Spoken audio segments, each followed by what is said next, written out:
Quiet on the set. Camera speed. Sound production. Roll sound. Rolling. Sound production. Take 2. Welcome to the I Remember Liking That Movie podcast. Remember those childhood movies you loved? Now we're going to watch them again and find out if they're still as amazing as you remember. Or your father was right. You were an idiot and everything you watched was stupid. So buckle up, movie aficionados. Over the top gore? Check. Over embellished action? Check. Gratuitous nudity? Double check. Storylines so absurd you could drive a semi-truck through those plot holes. Oh yeah, some of those movies didn't even know what a movie plot was. And that's the way we liked it. Now, here's your hosts, Anna Santos and Jimmy Coates.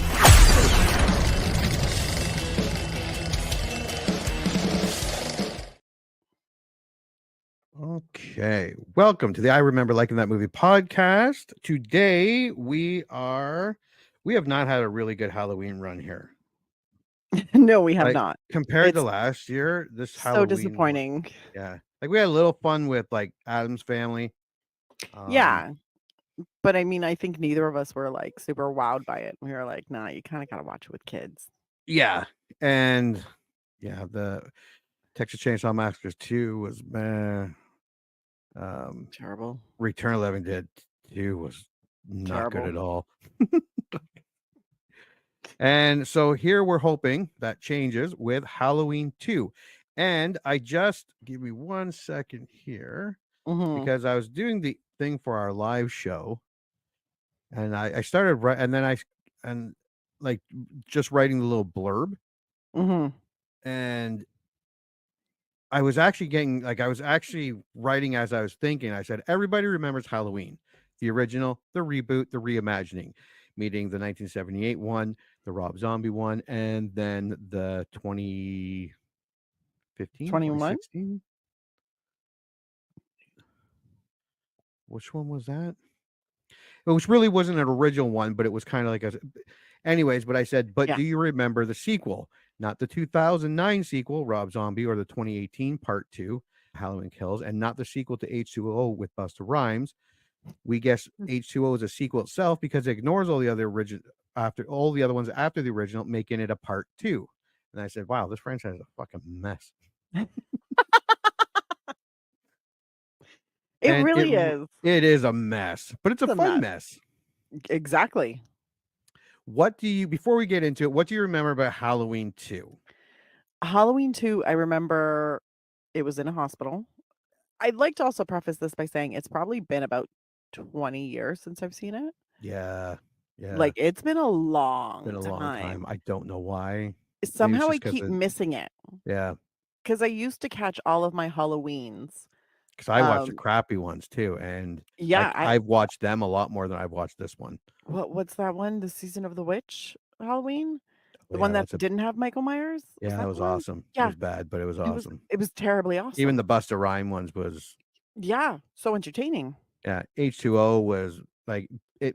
They're all worth watching. But yeah, this is probably the one I have watched. Has been the longest since I've seen it. Yeah, I know I've seen it. I remember it all taking place in a hospital. I remember Jamie Lee Curtis running around trying to save herself. I remember a lot of hospital staff dying. I also remember this was one of the least busy hospitals I've ever seen in a movie or TV show ever. Like, even the hospital in Walking Dead was busier. True, it was busy with zombies, but I mean, it was busier. So, I mean, it was that's what I remember. And I remember liking it. I remember thinking, yeah, this wasn't bad. But I can't figure out why I haven't rewatched it since then. Yeah, because I think it's the more liked of all the many, many sequels. Yeah. It actually made sense story-wise. Like, it was an actual real sequel. And it picks up right at the end of the first. Yeah. So I was like, why haven't I seen this? And I think it's just bad luck because during Halloween, AMC does all of those scary movies for Mm-hmm. a month leading up to it, and I always watch those. And I don't know if they just didn't air this as much or they aired it at weird times where I didn't see it, Yeah. or they didn't air all of the Halloweens, trust me. I went looking for all of the Halloweens on there and I was like, "Why are you guys skipping so many?" Yeah, and it could be a distribution rights thing. It could Yeah. be who owns this one. Yeah. Because I think it's on AM. It might be on Prime. I'm not sure. It's on one of them. I have seen Yeah. it. I All know right. I've Well, seen it there. I checked. let's let's take a look at the box office for Halloween 2. Released October 30th. Much better than the last few movies we've done. But even You're s still, you're so mad when they don't release it around I know horror movies are very front loaded. Yeah. Like, they're not gonna make as much money as they make that first weekend, but, like, maybe October 15th, maybe just you know what I mean? Like, Yeah. and especially a movie called Halloween, start in October. But it did have a budget of 2.5 million, much higher than the first one, Yes. and it brought in 25.5 million. That's a 10 times multiplier. That's huge. Yeah. They Yeah, they made bank on this, yeah, which explains why we got so many other sequels. yes. It opened in first place with $7.4 million in 1,211 theaters. That's pretty high That's for very high. 1981. 1981 and a horror movie on top of that. Yeah, so an average of 6,000, just over 6,000 per theater. It was in theaters for 70 days or 10 weeks. That's a really long run. That's it. There was not a whole lot of information Yeah. for 'em. So if we go to the tail of the tape, released October 30th, 1981, it's considered, I'm going by Rotten Tomatoes here, a holiday horror, mystery, and thriller. What's the mystery? Yeah, yeah. I don't think it's a whodunit. I think everyone knows Yeah. who's doing it. Rated R, great, and it comes in at a very nice 1 hour and 32 minutes. I do enjoy it when it's right around the hour and a half mark. Yeah, it's because if you go over 2 hours, you better be a good movie if it's a Uh-huh. horror movie. It better be magic. Yeah, because and there have been, I can't think of one, but Oh. there have been ones that are long, and Oh, 100%. there's been ones 100%. that have been a little long and didn't need to be. Yeah. All right, taglines. You're gonna love these. More of the night he came home. That's stupid. He came back to finish what they'll never forget. That's doubly stupid. How do you kill what's not alive? He's alive. The fuck? Did you enjoy Halloween? He did, but he's not satisfied. That's quite possibly one of the worst taglines I've ever heard in my life. Yeah, they were just throwing whatever against the wall here. And the nightmare isn't over. Okay, that one is good. That's not bad. All new from the people who brought you Halloween. More of the night he came home. That's not a tagline. No. The boogeyman is back. Okay, that's a good one. You know, if there's like other horror movies, like, dude, can you fucking stop taking all the taglines? Just when you thought it was safe to go trick or treating. That makes no goddamn sense. Well, he does come out at Halloween, and For the first movie, yes. oh yeah, this is after. This is Halloween. after. This is in the hospital. They couldn't stop him. Now he's back. Oh, Jesus. It's not only a murderer, it's an indestructible terror. What the fuck? The sensational follow-up to the worldwide phenomenon. More terror, even more terrifying. Who wrote this shit? This reminds me a lot, because I have done it with another movie we're doing next week on Halloween, House on Haunted Hill, but we're going to be watching the old 50s version. Yeah.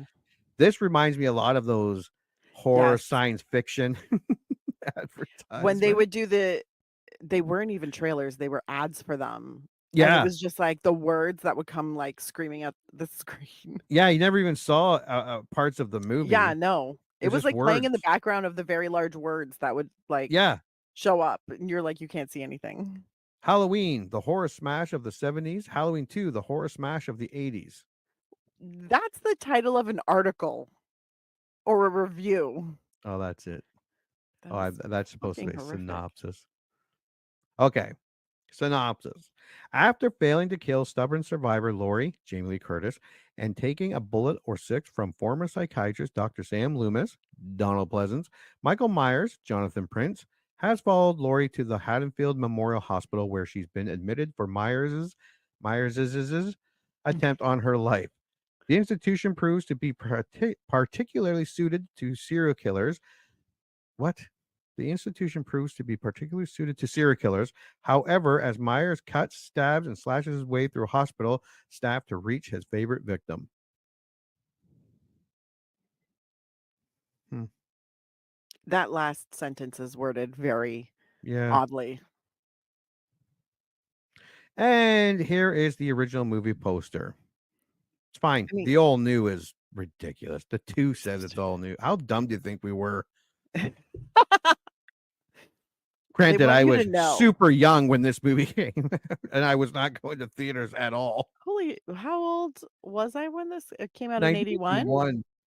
Yes, I would have been a freshly, like, 1-year-old child And who for was those not watching listening, this in theaters. no, it says Halloween 2, all new. Just so in case you're confused, it's Mhm. a pumpkin with a skeleton kind of morphed into it from the people who brought you Halloween. More of the night he came home, and then it has all the wordings and stuff down there. It's okay. It's not anywhere near as good as the other posters. I think it would be better if they took out the all new and if they took out from the people who brought you like, Yeah, if they took out that stuff, this would be a much better poster. yeah, yeah. I agree. All right. All right, Rotten Tomatoes. Let's go. 48 critic reviews coming at 33%. Holy 50,000 shit. plus audience reviews coming at 63%. That's a 30% difference. That's huge. Holy So, crap, the critics hated this. yeah, they didn't, yeah, critics weren't too keen on it. The audiences liked it. Critic consensus is Halloween 2 picks up where its predecessor left off and quickly wanders into a dead end that the franchise would spend decades struggling to find its way out. Interesting. Critics also aren't really that kind to horror movies. No, and especially I feel like there's a stigma attached to horror movies. Like, everybody just assumes that you can't have an intelligent horror. Like, now it's changing a little bit, Yeah. And there but I were mean some movies back then, like The Shining, like The Exorcist, that were, but they were far and few between. yeah, and but I think a lot of people wouldn't necessarily like, if they got great critic reviews, they weren't necessarily classified as horror, Yeah. and that's a shame, but they Yeah. were. Because horror is really the trailer trash of movie genres. Yes, and it's a damn shame because it serves its purpose. Oh, so fun. It's so fun. All right. We'll start with the positive. You may go first. While not quite the timeless classic that the original has proven to be, Halloween 2 is still one of the most effective sequels in the franchise. The hospital setting, paired with some memorably brutal kills, shines above the fairly generic script. Cody Leach, YouTube, 3.5 out of 5. Most importantly, as the only movie other than the original with all three of Laurie, Loomis, and Myers, it has most of the elements that made the classic film so great. Sean Collier, box office profits 7 out of 10. That was good. Any childhood favorite that is still a good deal of fun today is a movie worthy of some note. Scott Weinberg, FearNet, 3.5 out of 5. Very valid, Scott. Thank you. Yeah. Curtis and Donald Pleasance reuniting at the end always fills me with joy, as does the explosive final scene that feels so beautifully definitive. Brian Rowe in session film. It's not definitive. No, There's a lot more to come after this movie. so much more. All right, Rotten, you may go. Despite Carpenter's claim that they sought to give audiences what they expected after the first one, they instead supplied a cheap and grisly horror show far removed from the original's restraint. Brian Eggert, Deep Focus Review, 2 out of 4. If Halloween 2 has a slightly better reputation than most subsequent franchise entries, that says more about their lousiness than number two's intrinsic Yeah. yeah, worth. Kind of harsh. Peter, we didn't need those big words. Thank you. Yeah, Peter, I can't pronounce your name. Sozinski, the spool. Sozinski? Sabinski? Hopefully someone can give us a phonetic reading of that. As films go, however, Halloween 2 isn't very good. That's to the point. Aja Romano? Vox. Does the worst thing any sequel can ever do. It retroactively taints the original and makes it less interesting. Tim Brayton, Antagony and Ecstasy, 4 out of 10. I don't agree with that. Just I because don't the agree with sequel that. sucks doesn't mean it taints the. I've seen lots of Shitty sequels sequels. that were shitty, and yeah, I still like the original, Yeah, and I and then you still probably forget the like the sequel shitty sequels. exists. I mean, Yeah, there's a there's couple special sequels that I don't. Yeah, I there are just some that I ignore. Fast and Furious, Tokyo Drift doesn't exist in my mind. This uninspired version amounts to lukewarm, sloppy seconds in comparison to the original film that made director John Carpenter a hot property. Variety staff for Variety. Wow, you're so mean. It's a little sad to witness a fall from greatness, and that's what we get in Halloween 2. Roger Ebert, Chicago Sun Times, 2 out of 4.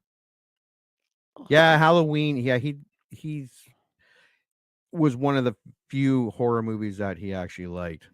So this is not a surprise. Yeah. All right, IMDb. 105,000 user ratings, comes in at 6.5. That's horror movies that we watch anyways. Yeah. All right, like if you get it's standard 5.2, 5.7. If you're over 6, you're doing pretty good. You're doing great. Yeah, you're You're doing doing pretty super good. great. Good for you, horror movie. All right, you may start. One of the best sequels ever. 10 out of 10. Matt's Wife 97. There you go.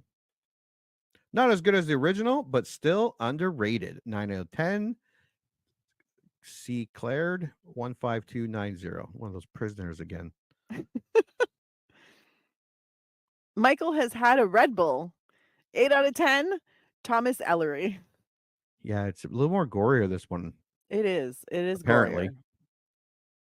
Yeah, because I don't think there was any blood. No, in the because they first didn't one. have a budget. Yeah. Two of the most classic, Texas Chainsaw Massacre and Halloween, two of the scariest, most iconic movies. Hardly no blood. Little bit maybe Yeah. here and there, but nothing. No pools of No blood, real no pouring gore. blood. Yeah, no real gore.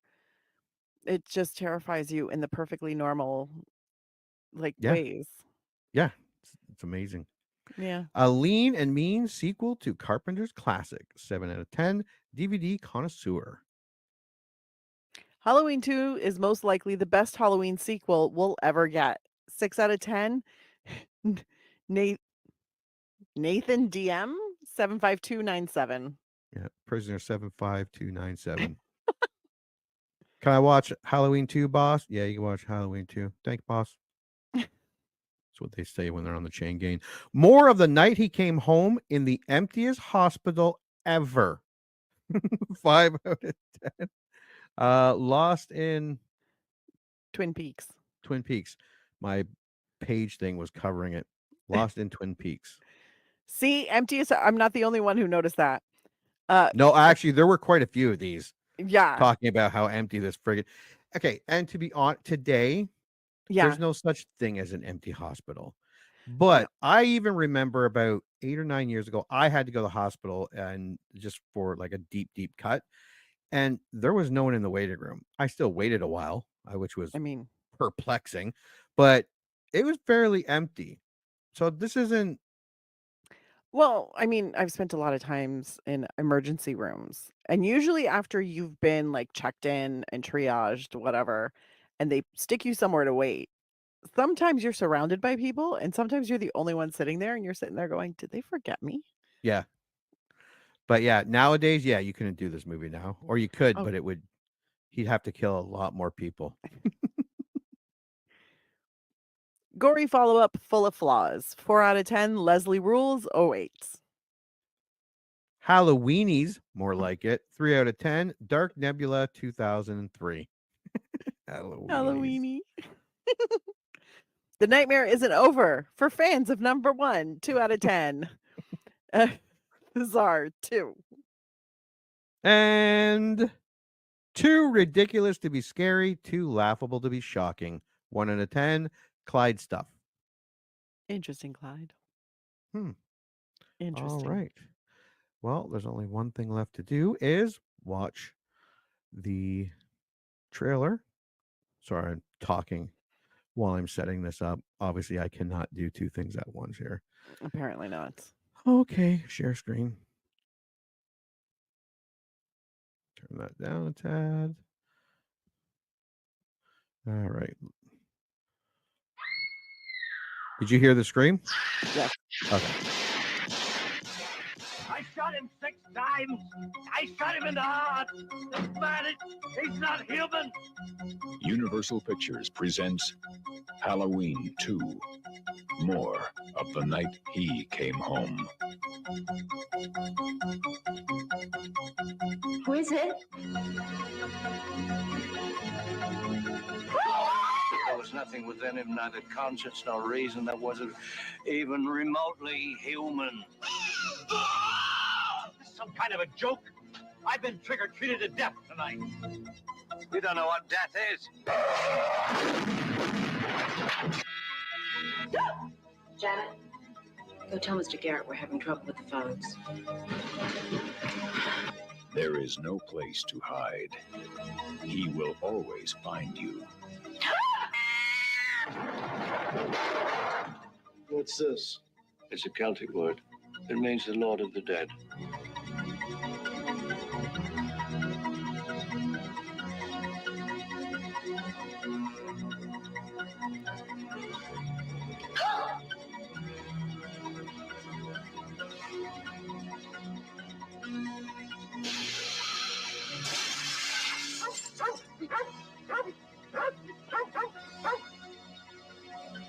Mr. Garrett?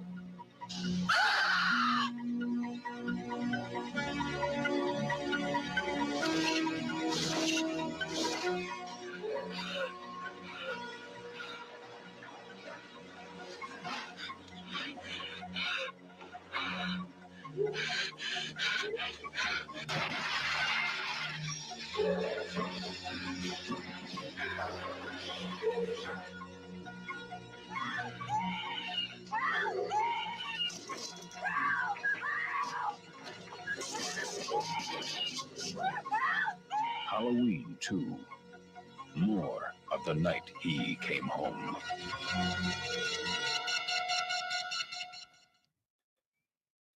All right. What's your prediction? I think I'm going to be thoroughly entertained by it. I don't think it's going to be that good. It's not a great trailer. No, it's To be not. honest. I still think it's going to be entertaining. Yeah. I'm really hoping, because you can tell that they definitely had a much bigger budget for this. Oh 'Cause yeah. they're doing everything that they would have had to say no to in the first movie Yeah. because of lack of money. So Yeah. I like mean, blood. I'm excited to see it. Yeah, there's blood, Yeah. there's car explosions, there's more blood, which is a lot great. more actors. Yeah, so many more actors. Yeah. Yeah, All right. Well, we'll see this. yeah. Yeah. The trailer is not great No. for those listening that heard it. And if you watch it, it's not the greatest trailer. That was from Shout Factory. They didn't make the trailer. They're re-releasing they're doing, I have a few of their stuff, Shout Factory and Scream Factory. I don't know if they're the same company, but yeah, they're actually redoing a lot of, I just bought a Friday 13th new 2K scan of the first 4 movies or something like that.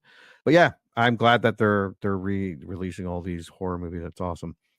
All right, well, we are going to go watch Halloween 2, More of the Night When He Came Home, and just when you thought it was safe to be trick-or-treating, and From the People That Brought You Halloween, and all the other fucking things that they tried to get you to come watch this movie. And when we come back, we are going to review it.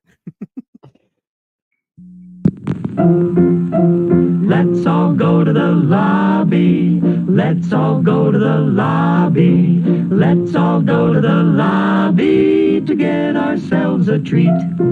Delicious things to eat. The popcorn can't be beat. The sparkling drinks are just dandy, the chocolate bars and the candy. So let's all go to the lobby to get ourselves a treat. Let's all go to the lobby to get ourselves a treat.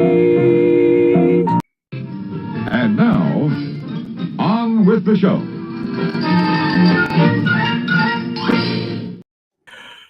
Ooh, wasn't that scary, kids?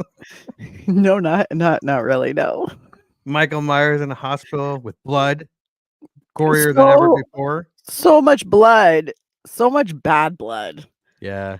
And there is no Taylor Swift in this. It's just there's some. I'm like, guys, you should have just skipped that. Should have just skipped that.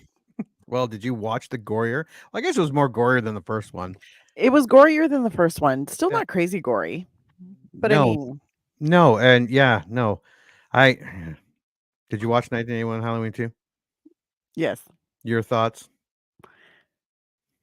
it was kind of mid.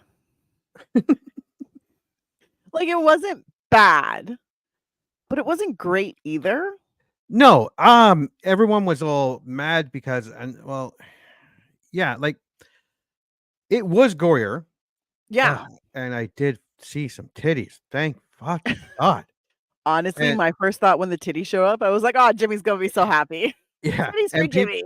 people can say what they want, but going back, watching old horror movies means blood, and violent, and kills, and boobies.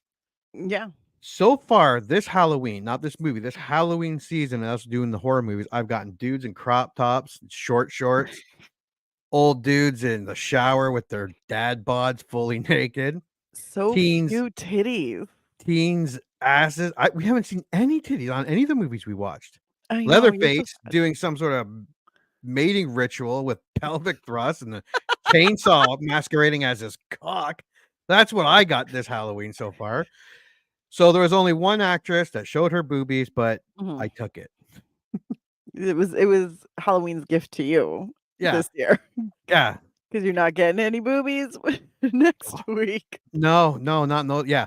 Definitely not the Vincent Price movie. No. And I know the other one doesn't have any boobies either because they were all actresses and they were kind of established. They didn't have to show their boobies. They were too good.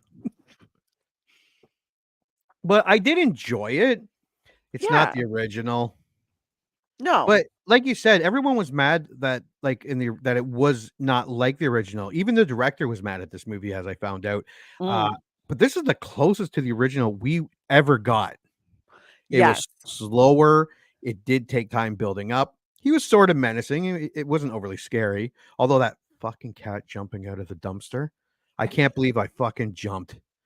I can't. My I jump scare jumped at was that actually part. a Michael jump scare. So I was like, yes, I didn't jump for the cat, but I did jump for the first of Michael's on-screen kills in this movie. And I was like, oh, I got a jump scare. Yay. But this is classic Michael Myers. And until recently, Michael Myers has never really been overly mobile or not the most agile of cats. No. Like the new ones from 2015, Halloween Kills, where he's like this big force, and he moves around quicker, and like Jason Voorhees from the reboot. I don't care what anyone says, that fucker is scary. Yes. This was a classic Michael Myers. Yeah. And when you're watching, go ahead. No, I was just gonna say, I can appreciate that this is where they kind of introduce his immortality. I wasn't crazy about the way they introduced it. Yeah, because I was kind of like, is he alive? Is he dead? Yeah. And having Dr. Loomis just kind of spouting it right off the bat, you're like, that doesn't make any sense. At least have him be killed, and I use that in loose quotes, a couple times and then posit the theory that he's an unstoppable killing machine instead of just he's more than alive, he's more than dead, he's danger, and you're like, how the fuck you know that? It literally just happened. So I mean, other than I appreciate that this is where his invincibility and immortality story begins, but I was like, could you have set it up just a little bit better? Teeny bit? Well, The one thing I do like about the older movies is that you get a sense that, I might be able to escape. If I was in that Yeah. situation, outrun, throw some obstacles in his way like a child or a dumb broad with her titties hanging out, chewing bubble gum and asking dumb questions. You get a sense like I might be able to get away as long as I don't do Yeah. anything movie stupid. The newer ones, and you put in that situation with their running around, like you're fucked. You're not getting away like everybody else. But these ones, you get that sense of being. You probably won't, but there's you have that fantasy like, oh, if I was in Halloween 2, I'd probably get the fuck out of there. And even if the tires were slashed, fucking start walking. Well, I mean, honestly, it totally surprised me when she went back into the hospital. I was I like, started yelling at the girl, TV. Like, what are like, you doing? why are you going? Check the ambulance. Why are you still there? Yeah. But it's okay. She gets what's coming to her. And did you see the future superstar in this movie? Which future superstar? It's in trivia. It's a pretty big deal. That they were in this movie, so it gets revealed in trivia. Okay, Don't go looking for it. I'm not gonna go looking for it because, like, I watched the movie. It's pretty big. Did you look for see it? I saw it. I always have because whenever we're doing this, because I want a quick reference to character names and also actor names, I usually have the cast Oh, okay, yeah. up, like the cast Google page up, so that I can quickly reference because I'll recognize people's faces, but I'll never remember character names. And they have it on here, so it makes it a million times easier for me. So I was like, well, who? Because the one person I was like, oh, young Billy Warlock, Days of Our Lives fame. That's what I know him from. He was also on Baywatch for a very long time. And then he left and I was sad. But now I just saw, so I'm not going to ruin it for everybody. No, but we'll reveal in trivia. So if you're listening, download the bonus trivia to find out who it is. There's a big surprise. Yeah, I was surprised. I didn't see it in the movie. Neither did I. Don't worry. No, and I got the clip where they are. So fantastic. All right. Okay, let's go over this movie.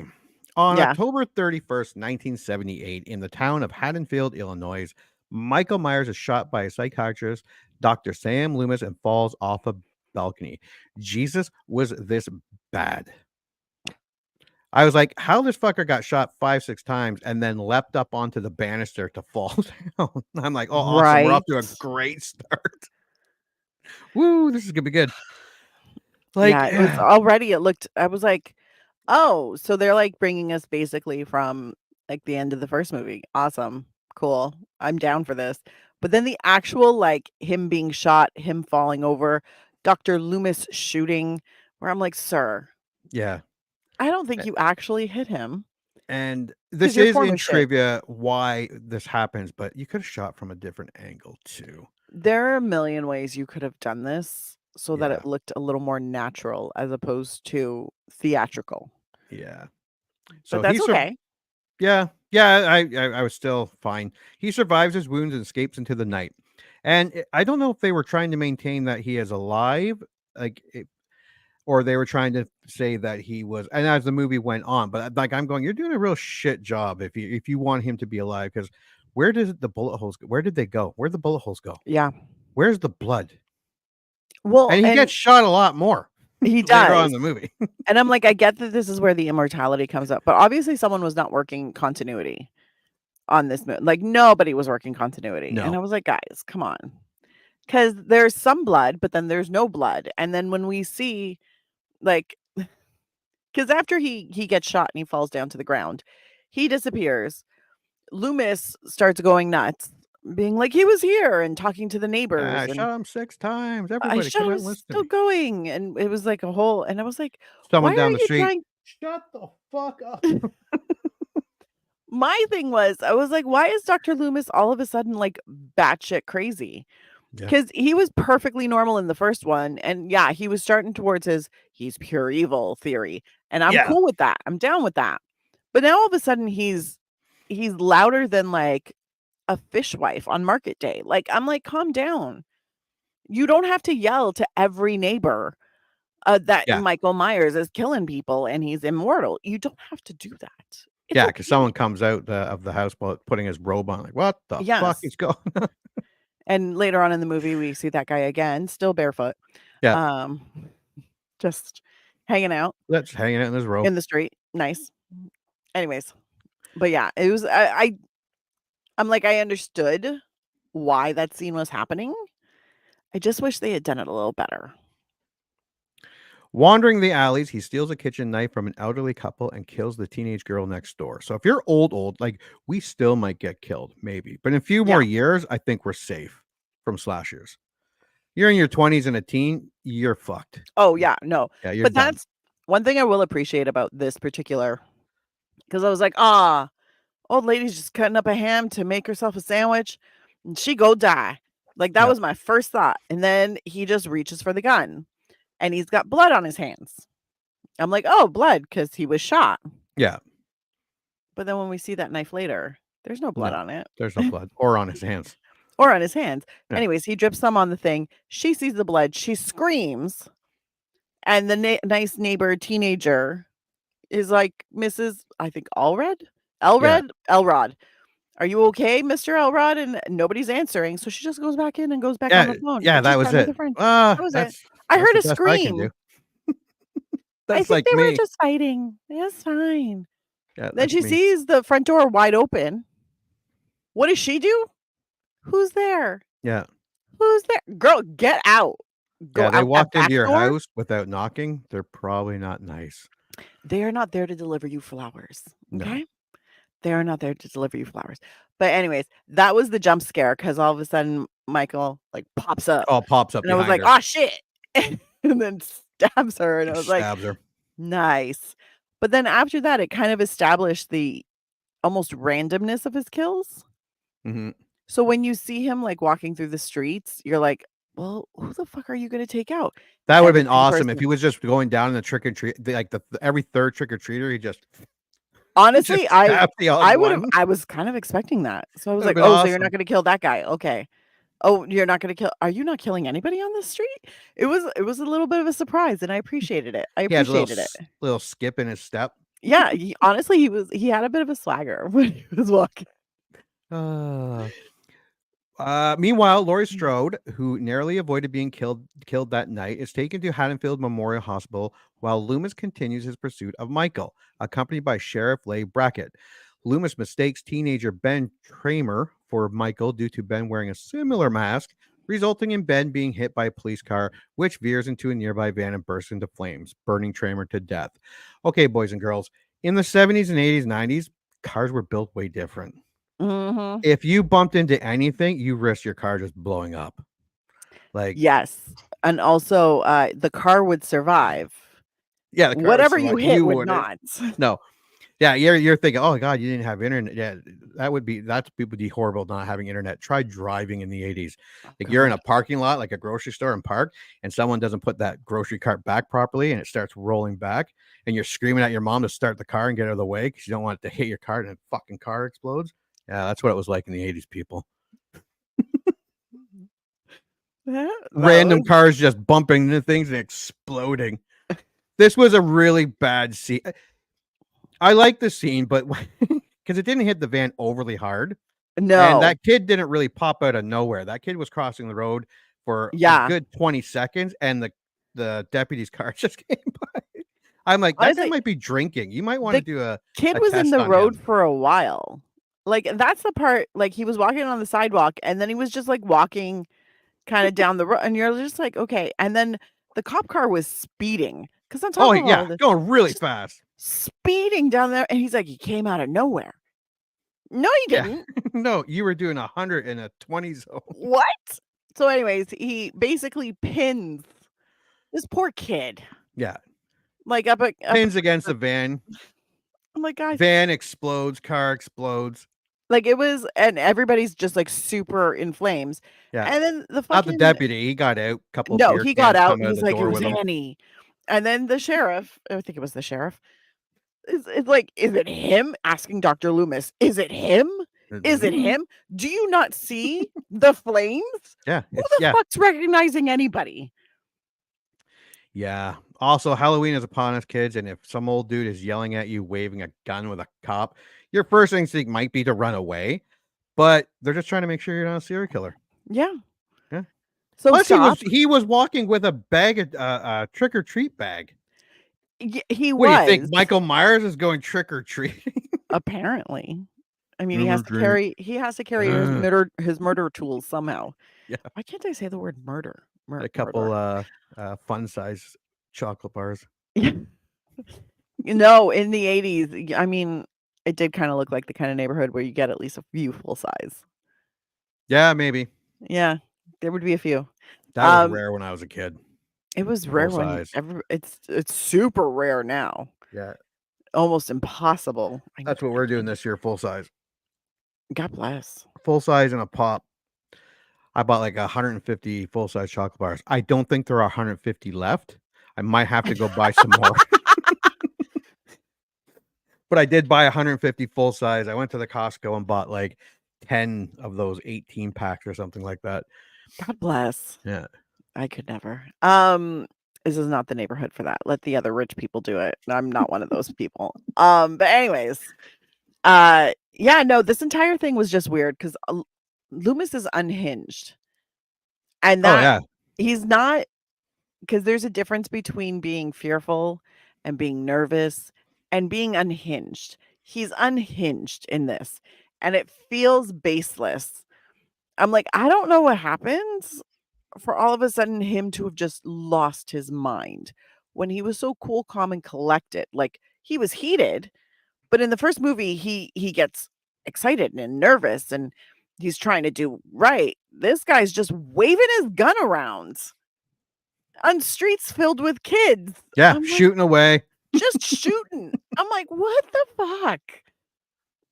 I'm like, why you gotta do Loomis like that? Like, I can't believe the cops kept letting him just keep his gun. Right? I don't think he had a permit. He's just a doctor.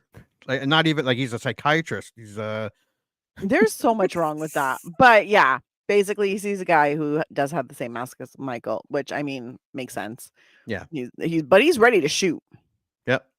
Like, let's not confirm it's him. No. Let's just start shooting in the middle of this suburb. Yeah. And then the cop comes, nails that guy to the van. Everybody goes up in flames. Then we find out the bodies of Annie Brackett, Linda Vander Klock, and Bob Sims are discovered by the police at the Wallace residence. Upon learning his daughter has been killed by Michael, Sheriff Brackett blames Loomis and abandons the search, leaving Deputy Gary Hunt to take his place. I love Deputy Gary Hunt. It was bugging me where I knew him. He's been in a few things, but he was in History of the World Part 1, and he was Madeline Kahn's Roman lieutenant who just screamed everything. Like, that's where you're from. But he has been in a lot of TV. I think he's been in a ton of TV. Apparently he was in Big Business. Midway from 1976. Random, but okay. At the hospital, paramedic Jimmy develops an attraction to Lori, but head nurse Virginia Owls limits the time he spends with her. She's in high school, is she not? She is. And that's pervert. But this was also 1981. Oh, yeah, it's okay then. Where apparently it didn't matter as long as she was super close to 18. Yeah. I mean, she didn't even have to be 18. She just had to be super close. I didn't know Lance Guest was in this. Actually, I didn't even know the guy who plays Jimmy, and he's the Last Starfighter. The movie The Last Starfighter. I love that movie, and I, as a kid, watched Jaws: The Revenge so many times. I know it's a bad movie, but he stars in that as well.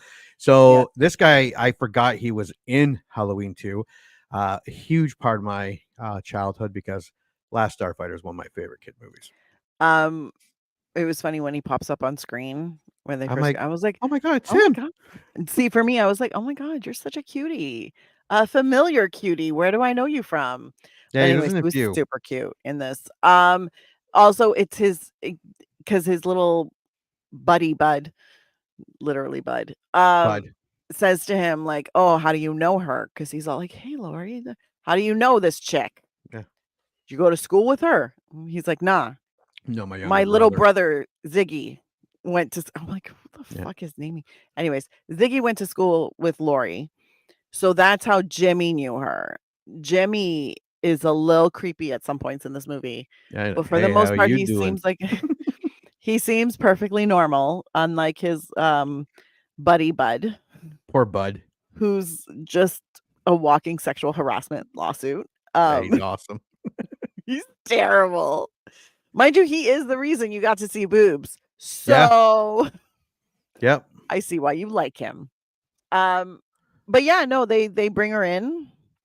She's super out of it. And obviously, I mean, if someone tried to kill me, I'd be a little out of it too. I Mhm. mean, valid. But yeah, Jimmy seems to be forming a connection with her. Bud is just being a perv and a little weird. All of the nurses are hot. I don't want any of them to die. So hot. I just want them to go take showers and tickle That's each other and pervy. Can we pillow not? fights. Can we? No. No. What? You just said it was all right, also, 1981. what? No, we didn't say it was all right. We Oh. just said it was 1981. Oh, okay. Nobody said it was right. Oh, okay.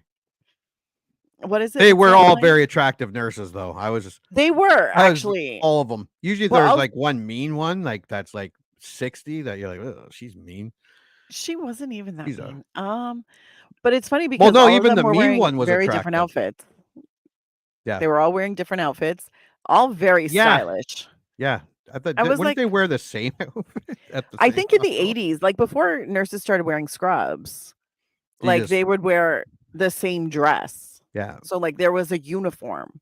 So I was like, why is everybody, and also like the hot nurse that was late, I was like, why is she wearing a pink belt? And that's a super cute dress, but I don't think that's a nurse's uniform. What the fuck is happening here? Anyways.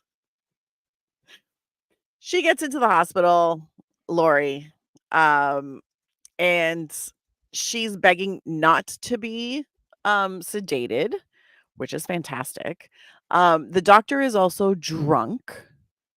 And they're just like, yeah, no, we're gonna let him treat patients. Just Yeah. get him more coffee. Just get him some coffee and let him perform surgery. I'm like, yeah, 1981 What? rocks. Also, I'm That's why thinking of- people kept walking with limps and didn't see out Yeah. of certain eyes because their doctor was drunk half the time. It's so fucking weird.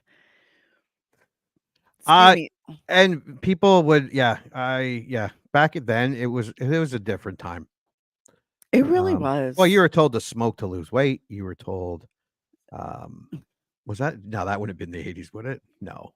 Well, the 80s, there was a lot of like it Drinking was and driving wasn't overly frowned upon in 1981. no, it was kind of normal. I can Like, they're attest to like, that no, to if my you're stepfather drunk. driving. But that's because at the time they were like, well, as long as you're not like drunk, you can I'll drive. just take the back roads. Yeah, there's a lot of fucked It's not upness. the back roads, the 80s. fucking ditch. Fucking Seatbelts old man. weren't mandatory, I don't think yet. Oh, I remember one time my brother was tired and he would crawl up to the back of the window and stuff there. Or if we were in a truck and we were just in the back cab, Oh yeah. hit more bumps. Okay, that I never Woo. said. Oh, okay. But Well, you lived in the city. I spent my summers in small towns, okay, sir. But anyways, that's not the point. The point is, there's a drunk doctor who Yeah. they just keep giving him more More coffee. coffee. Lori begs to not be sedated. So what do? They immediately Sedate sedate her, which I'm pretty sure violates the Hippocratic Oath. But Well, I whatever. think they got not, yeah, but not. Well, no, because they have to operate on her arm a bit and sew her up. So They have to stitch her. she's talking nonsense. She was not going into surgery. A local I guess she's anesthetic would have getting, been I guess that enough. would have been fine. But they were like, nah, man, we're just gonna knock you out. It's gonna be great. But the doctor's like, she's killing my fucking buzz, man. Can someone sedate this bitch? I'm like, okay, doctor. He's got a cigarette hanging out of his mouth. Honestly, he was a hot mess. And everybody's like, oh, well, he went to a party. Yeah. Oh, well. Yeah, we had to call him over a party. Oh, and can we flag the kid that came in with the razor blade in the mouth? Oh, yeah. I forgot, but the razor blade in the mouth. That's actually in trivia. But yeah, that was a big thing back in the 80s. Everyone talked about it. I never knew anyone that got needles or No, me pins neither. and razor blades and candy and apples. One, no kid eats an apple that he got from a trick or treat bag. You I was just about chuck to it because it's say. an apple. Now, if you get some homemade Rice Krispies or caramel apples, oh, we had a house that every year made caramel apples, and Ooh. you had to like get there at a decent time, or else by like 8:30 or something, they were gone. Yeah, no shit. Yeah, no razor don't- blades though. I don't think. I never knew anyone who got any razor blades. There Yeah. is one person who claimed to have got it, but she proved to have a track record of being a liar, liar, pants on fire. So I don't fully believe her. But for the most part, we also didn't have any homemade treats or fruit or any of that. It was all prepackaged candy. Yeah, But we had you homemade treats, still, but they came with little notes with the yeah, address and stuff. in the 80s, there was still like the be careful, inspect There your was, yeah, candy. the That parents had was this. so prevalent that so many people My were like, you can't stepdad start did eating that, and they go, candy. "Oh, this looks pretty suspicious," and you'd lose like half your chocolate bars. Like, you fucker. I did not have that problem, seeing as how I did not get to trick or treat when I was a kid, except for that one time. And fuck my No. brother, he took half my candy. Actually, no, he took all my candy except for like the caramels, like the shitty caramels, not even the good caramels. I was I gonna w- say the- the craft caramels were pretty good. yeah, Yeah. he took basically everything, and that was Those like his orange ones tax. with the little like cat Yes, and that, yeah, those they're suck. disgusting. Those and the little round little sugar circle things, Yeah, rockets. yeah, it was terrible. But yeah, so that was the one and only time that I got to uh go trick or treating. He took all of my candy as a tax for being the one to take me out, and I never got to go again. So now I'm just that crazy lady who sits out on her veranda and hands out candy to the children's while eating half of it myself. No, I 'Cause never what you do? got razor blade. I got very hyper, smacked my little brother around, gave my finger to my stepdad, said, "You're not my real dad," and ran around the house until my mother caught me and beat me. Halloween memories. That was such an 80s memory. Yeah, so 80s. Early 90s too. After hearing a news flash revealing Lori's location, Michael makes his way to the hospital where he cuts the phone lines and disables all the cars in the parking lot by slashing all the tires so no one can escape or call for help. We don't find about the cars until much later when every character is trying Yes. to escape. When super cute nurse is trying to just find help, because what's his name? Mr. The I wanna call security him guard, Mr. Garrett. Garrett. That was his name. He goes off because I think they lost power, or no, the phones were down. That was the first sign. The kind of head nurse, Mrs. Alvis, or is that where? Yeah. Yeah, because we just mentioned. Anyways, she tries to use the phone in Lori's the room. Phone's cut out. Lori's like, "What's wrong with the phone? Yeah, What's wrong?" nothing. And she's starting to have flashbacks. She's like, "Don't worry, girl, it's fine." So then she is like, "Go tell Garrett." Garrett's like, "Oh, I'll go check it. You stand here." That poor little nurse is like, "I don't even know how to use this radio that you're giving me that you say I can like contact people. What are you doing?" Da, da, da. And then we lose Garrett. R.I.P. There's Yeah. a lot of Poor people Garrett. who just like die really quick. Yeah. And I'm like, that makes me a little sad. Plus, in the 80s, they didn't really consider things like, maybe not giving the location of a victim while a serial killer is still walking around. Like, oh, he almost killed her, but she survived. And she's at Yeah. the hospital now. That Well, hardly has anyone in it. it's hilarious because it's like they hear that Michael hears that there's a survivor from the radio guy in the thing, and that's when he starts walking towards the hospital. Yeah. There's a guy who walks by with a radio With and the big, the big which ghetto I blaster. thought was super weird because I'm like, yo, if you're a young like teenager, early 20s in the 80s, and you're carrying a boombox on your shoulder, you're not listening to the news. No. You're playing a tape. Yeah, you're listening to something. Yeah. You're Not quite listening to sure what something came out fun. in 81. Men at Work. I mean, I don't know if you're listening to that I on did. your way to a party. Well, maybe not in 81, but Yeah. wandering the halls in search of Lori, he kills a security guard, Oh, here we go. He kills a security guard, the doctor, paramedic, and several nurses throughout the night. Okay, let's go back just a bit.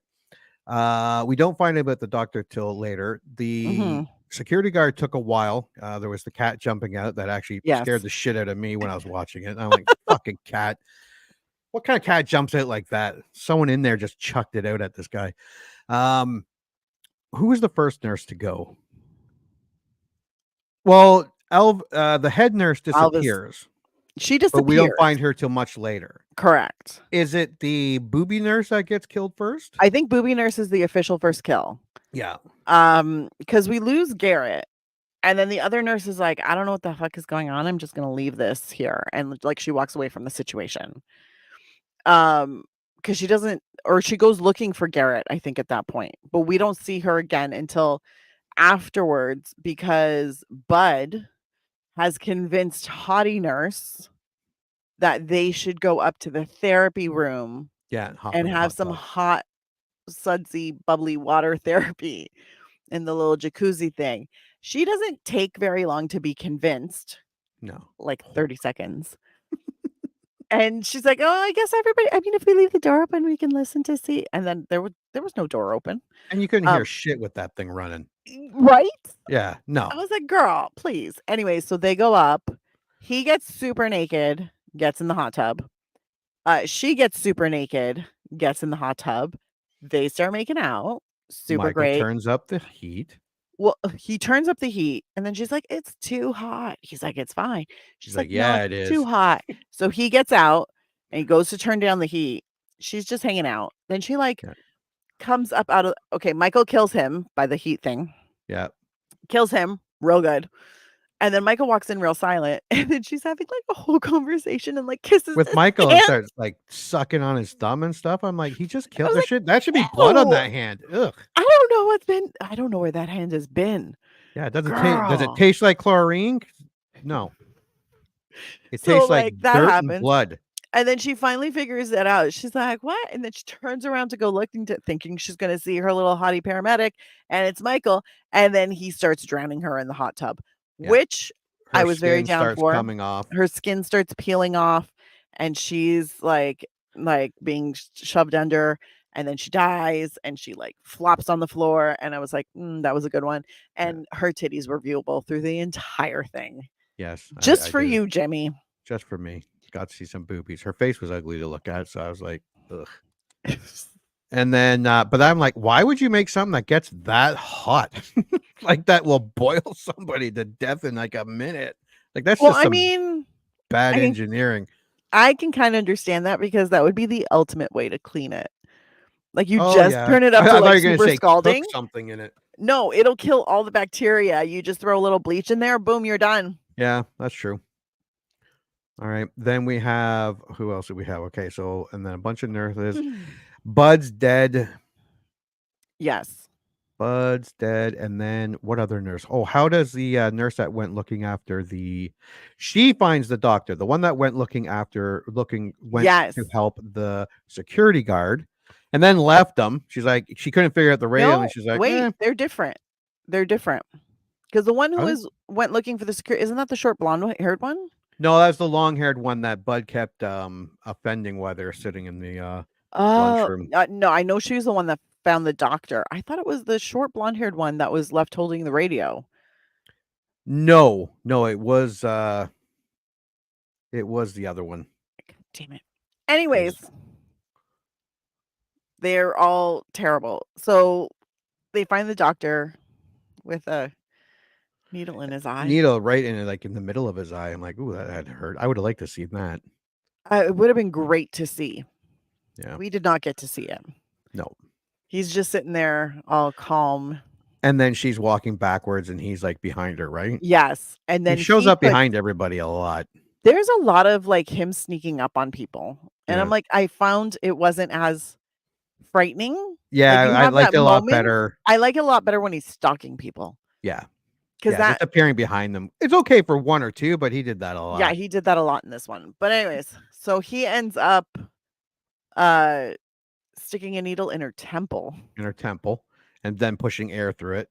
Yeah. Yeah. Because, oh God, embolism. So then she dies. And So all that's then left is Jimmy and the hot blonde. And Jimmy's like, go do this. If you don't hear from me, get out and go get the cops. oh yeah. Jimmy goes and finds the head nurse and then realizes that Michael stuck the thing and just like drained her all of her blood. He Yeah. goes to run away, slips and falls hard. Like that sounded like it hurt and knocked himself out. unconscious. The blonde has the right idea. Is like, fuck this. Goes to get in the car. Car won't start. She gets out and then she notices all the cars in the parking lot. The tires are flat. Yeah. Then, like a dummy, goes back instead into of the walking hospital. away, decides to go back in the hospital. Jeez. I'm like, what are you doing, you hot, beautiful thing? I think at that point, all of us were like, God damn it, woman. Yeah, that was pretty dumb. Get out All right, and so leave. Lori dreamed. Oh, and then we get Lori's dream about the time she learned she was adopted and remembers she once visited young Michael at a sanitarium. That seemed kind of forced. Where did that come from? Honestly, I feel like it was like a post filming scene. I would almost guarantee it was. Where they were like, we have to explain. Yeah, we have to explain why brother and sister and Michael would show up at that point. Yeah. Because we find out about it later, but like at that point, we need something to like pique everybody's interest, like a breadcrumb. Yeah, and the adoptive mother is telling Lori, "I'm not your mother." I'm like, who that's the something. Fuck? Well, who talks like that? And that's something you wouldn't have remembered. Oh yeah, you're not. Yeah, that would be a moment when your adoptive mother looks you dead in the eye and says, "I'm not your mother." Yeah. Now go visit your psycho brother sitting over there in the chair looking all weird. That's another thing. Who the fuck? Yeah, he killed this girl's mother, father, and sister. Yes. And you're visiting him. Like, no, hey. Actually, I think he just killed her sister because they mentioned that Lori's parents died in a car crash. Right. Yeah. Like, but even still, what's she supposed to do? Play snakes and ladders? You don't go visit a killer. You want to play Candyland? Also, they don't have any like responsibility to take her to visit her criminally insane brother. Yeah, he wasn't even restrained. He was just sitting there looking out the window. Yeah. Jimmy and the nurse, Jill Franco, grow increasingly concerned when they discover that more and more staff have gone missing throughout the night and search the hospital for Lori. That's right. Lori has disappeared. Is very suspicious. Left, put pillows under her sheets. Yes. Michael came in and start fucking those pillows right up. And they're just, he was a little pissy.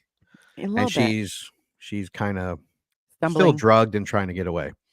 Who is trying to evade Michael. As Jill Franco tries to start the car to drive to the sheriff's department, it fails to start, and she sees that all the car tires in the parking lot have been slashed. After finding Mrs. Elvis dead, strapped to a gurney with an empty IV needle in her arm, draining all of her blood out of her body, Jimmy turns to run to go help, but he slips in a pool of her blood and knocks himself unconscious, giving himself a concussion. Meanwhile, the police are informed that Michael broke into a local elementary school earlier. Loomis rides with them. His colleague Marion Chambers arrives to escort him back to Smith's Grove on the governor's orders and under the enforcement of a U.S. Marshal. Yes, they show up and tell him that this is over. Some excuse about we can't. The way we're treating these people look bad on us. If one of our people we said was fine escaped and killed a bunch of kids on house. So they're like, this is very bad for the hospital. We can't have any mental health professionals on the scene. Whatever. Yeah. That's the bullshit they gave him. But also the very important part of why they're at the school. And also the stupidest part of why they're at this school is the whole Sam Hain thing. Yeah. And I'm sitting there going, I understand. Why are you introducing a supernatural element to this? Yeah. That was another thing where they're pushing the like invincibility and immortality. I much prefer the Jason Voorhees method of just like, nah, he just won't die. Yeah. So you don't have to explain too much. You don't have to explain it. Like, just he won't die. Cool. We don't care. Move. I don't care about whys. As long as he's killing and we don't need punishing to put teenagers for having sex. We're good. Yeah, we don't need to put in anything pagan or any rituals or talk about any of that. That's not this movie. No. There are other movies you can do that. This is not the one. No. On the way, she tells him that Lori is Michael's younger sister. She was put up for adoption after the death of Michael's parents, with the record sealed to protect the family. Realizing that Michael is after Lori and being told she was brought to Haddonfield Memorial Hospital, Loomis forces the marshal at gunpoint to drive back to Haddonfield. Jill finally finds Lori, only to be killed by Michael. Yeah, that was sad. She was so pretty. It was sad. I felt for Jill because I was like, damn, girl, I was really hoping you were going to final girl the shit with Lori. Again, But Michael snuck up behind her. At least this Stabbed- time he stabbed her in the back and lifted her up over his head. Yeah, but he stabbed her with his scalpel. Would have been better with a knife. Would have been better with a knife, but fine. I will accept the scalpel. He literally picked her up, let her dangle there. Her fucking clogs fell to the ground. I was like, perfect. Yeah. And then she fell to the ground. Yeah. I was like, makes sense since the blade is approximately 2 centimeters long. Yeah. I was like, and did boobies fall out? No boobies fell out. no, you got Stupid your movie. boobies. The boobies are done. They're Yeah, they done. were. They were. But anyways, yeah. So then he drops her. Lori takes And then off. starts, and that's when we get the stalking part. Yes. What seemed to be more a lot more in the first movie. I can't really remember, but there was a lot more stalking. There was so much more stalking in the first one, and we finally start getting it now, and the music starts to kick in. Yes. And we're almost done. But at pretty least much. the music has started, and he's pursuing her. Michael, who then pursues Lori through the hospital, she manages to escape to the parking lot and hides in a car.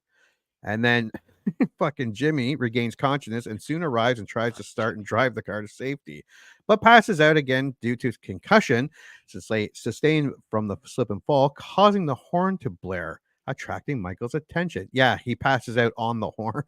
Yeah, he's trying to have like he doesn't even realize she's in the car. No.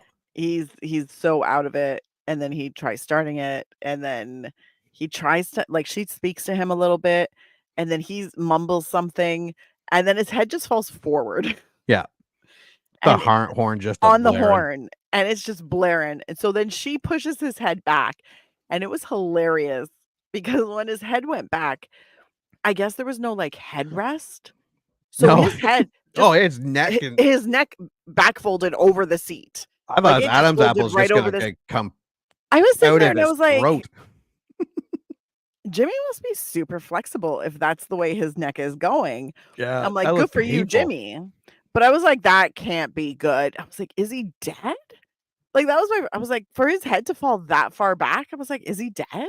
Or is he just unconscious? We never find out the answer to that officially. No. Because after that, Lori, like somebody pulls into the lot. Or Lori tries to start the car. That's a no-go. No. So Lori gets out of the car. And I think she falls out of the car because another car comes into the parking lot. She's all like, people. She Oh, yeah. screams out for help. There's nothing. Well, it takes her a while to scream. I'm like, what the hell? Like, Yeah, everything takes her a while in this. And then she goes back into the hospital. I know. Get in the car and drive away. You know why she went back to because we see dumb. Michael Myers in a red light. Yeah. Although I will give them this. The colored lighting that they used in this has been very like nice. But he pops up in the red light. She's like, oh my God. So she runs back inside. And I think she locked the door. Am I right about that? I think. Or was it Loomis that locked it? Somebody locked the door. But I remember thinking it's hilarious. So anyways, she runs back inside. Loomis finally fucking shows up. He runs inside. He locks the door behind him. And she's like, come on in. And he's like, okay. And they lock the door. And Michael Myers just walks right through the door. Yeah, right through the door. Doesn't matter that it was locked. Yeah, because Loomis, Marion, and the marshal reach the hospital just in time to save Lori. Okay, yeah. So first they see the guy on the ground. Loomis tells her to go at Marion to go out and call the police. And then Loomis shoots Michael until he falls down, seemingly dead. And the cop goes to check on him, and Loomis is like, no, don't go. He's not dead. Look, he's still breathing. And then he's telling Marion to go out to the car. She leaves. And what's the cop do? Bends down right near him. Like, you're dumb. And he's like, he's not breathing anymore. Yeah. Michael grabs him by the throat. and slits his throat right and there. slits his throat. Yeah. And everybody just watches. While Marion calls the police on the marshal's radio, the marshal tries to check Michael's pulse. Here we go, as Loomis warns him to stay away, knowing he isn't dead. Michael revives and slits the marshal's throat with a scalpel. Loomis and Lori run into an operating room where he gives her the marshal's gun before being stabbed by Michael. Lori shoots Michael in both eyes. What a fucking shot.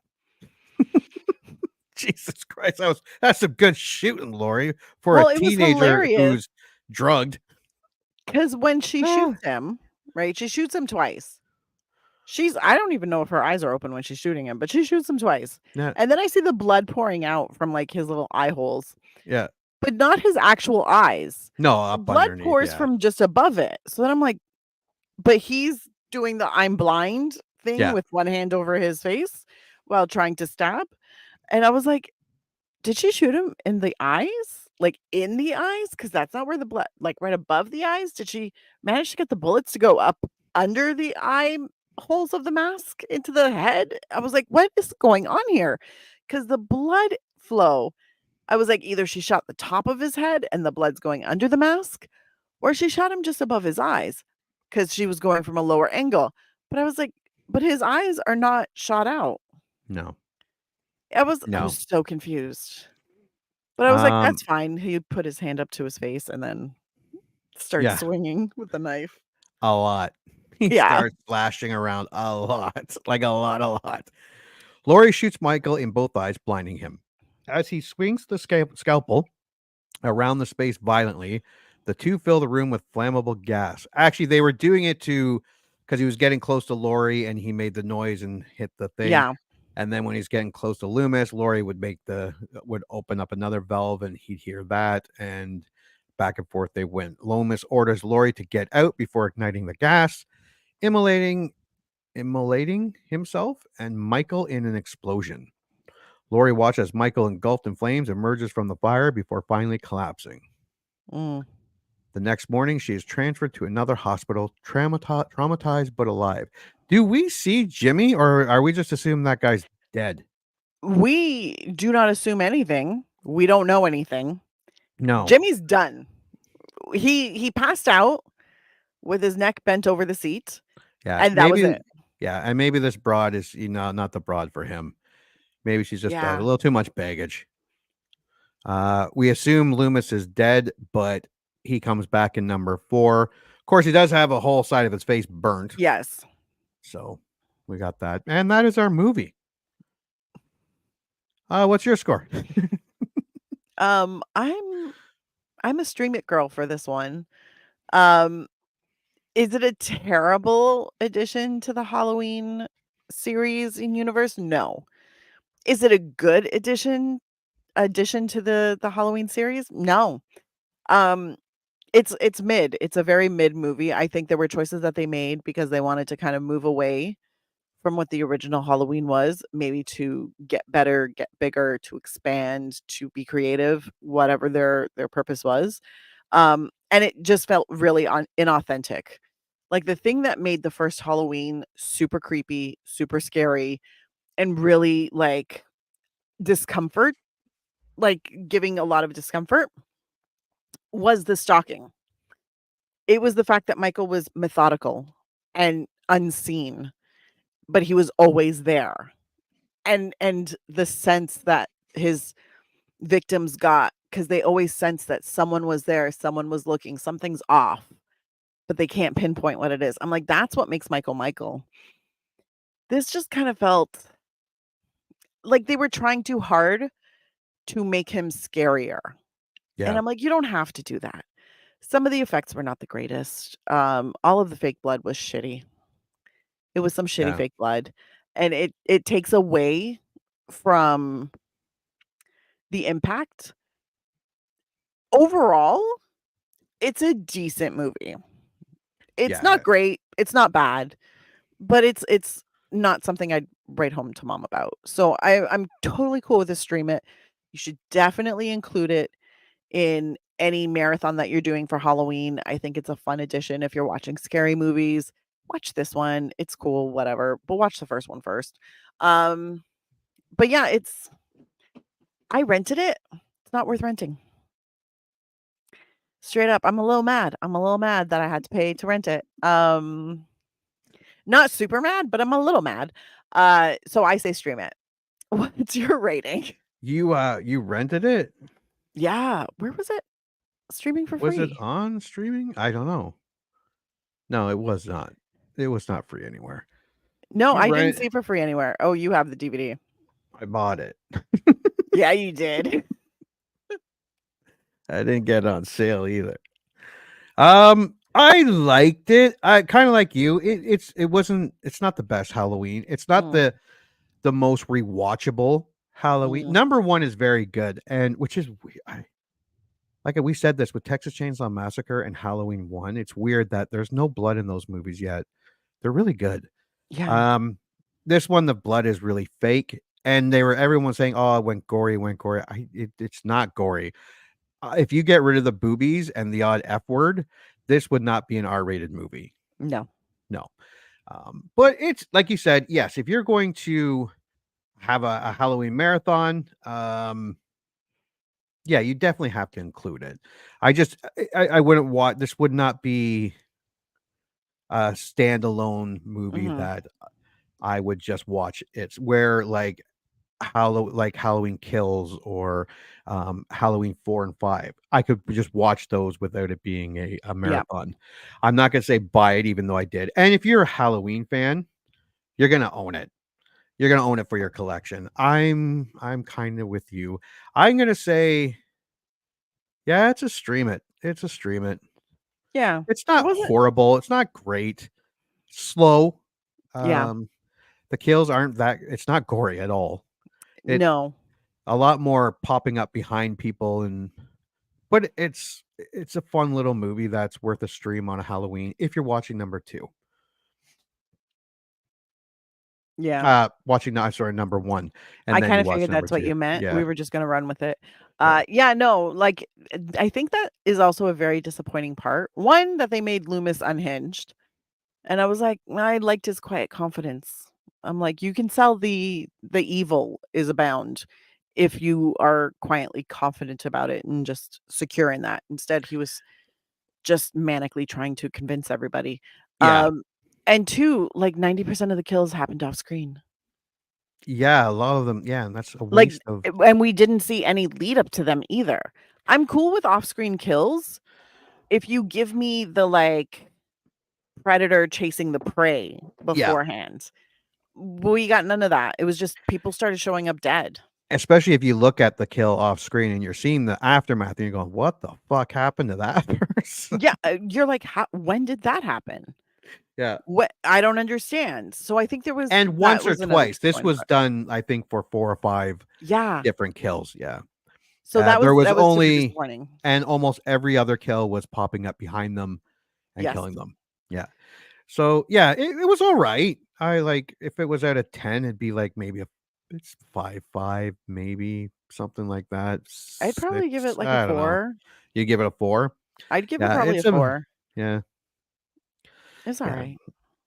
Again, in a Nothing to few write home years. about. The one thing I am excited about is that I have alternate ending Mm. and some deleted scenes. So Have that you I'm seen the alternate ending? no, I have not.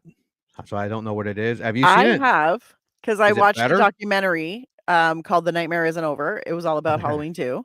Yes. I was like, "Is this it? I don't know, let me watch it." And it does a bunch of interviews, and I did watch the alternate ending, and apparently in the alternate ending, Lori is there. I think they're in the ambulance, and Jimmy pops up. Oh, okay. So they loaded him up into the ambulance, and they confirm that he's alive, but apparently there's something a little off about him. Hmm. Yeah. Hmm. And I think they were trying to set him up so that he would be, I The think, the next next killer? killer, but that did not work out. No, they went to a complete different direction for number 3, which I'm sure we can watch. Yeah, it's a way different movie. All right. Well, let us take a look at the trivia. If I can find it here. There you go. Dun, dun, dun. Let's get rid of you. Okay. Do, do, do, do, do, do. Oh my god, 3 is Season of the Witch. That's Season of the Witch. 4 more days to Halloween. And the kids, the God, that one mask was melts so her. weird. Ooh. All right. Halloween 2 trivia. You may start. There's some long ones here, but I think I scattered it to both of us. No, you didn't. The film was bookended by the song Mr. Sandman, sung by the Chordettes. The tune would also later be used in the later Halloween movie, Halloween H2O, 20 years later, 1998. Honestly, when Mr. Sandman started playing, I was like, Mr. Sandman, yeah. The film is set immediately after the first Halloween 1978. Since Jamie Lee Curtis had begun to wear a much shorter hairstyle in the 1980s, she had to wear a wig that matched her original hairstyle for the film. Her wig got on my nerves through this entire movie. Yeah, it looked off a bit. Yeah, it looked super off. Yeah. Oh, here's a nice short one for you. Nice short one. Thank you. The mask Michael wears is the exact same mask, a repainted and modified Captain Kirk mask worn in the original Halloween 1978 film. It looks different in the sequel because the paint had faded due to a few reasons. First, because Nick Castle, the original Michael, kept it in his back pocket during shoots.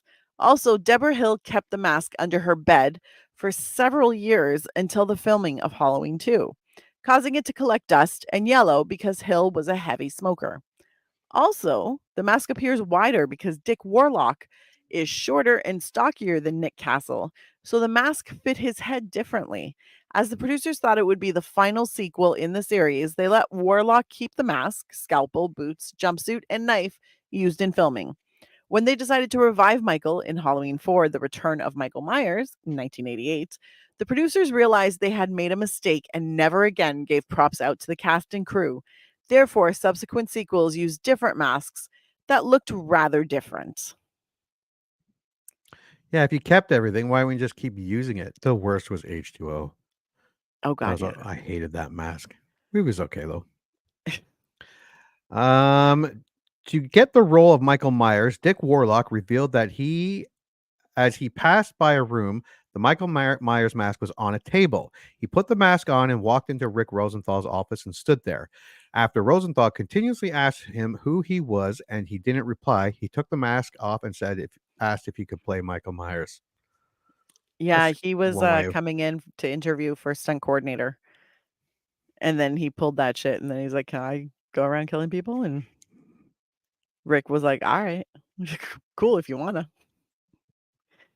At around 11 minutes, the voice of Alice's friend, heard over the telephone, is the voice of Nancy Loomis, who played Annie in Halloween 1978 and appears in Halloween 2 as the corpse of Annie.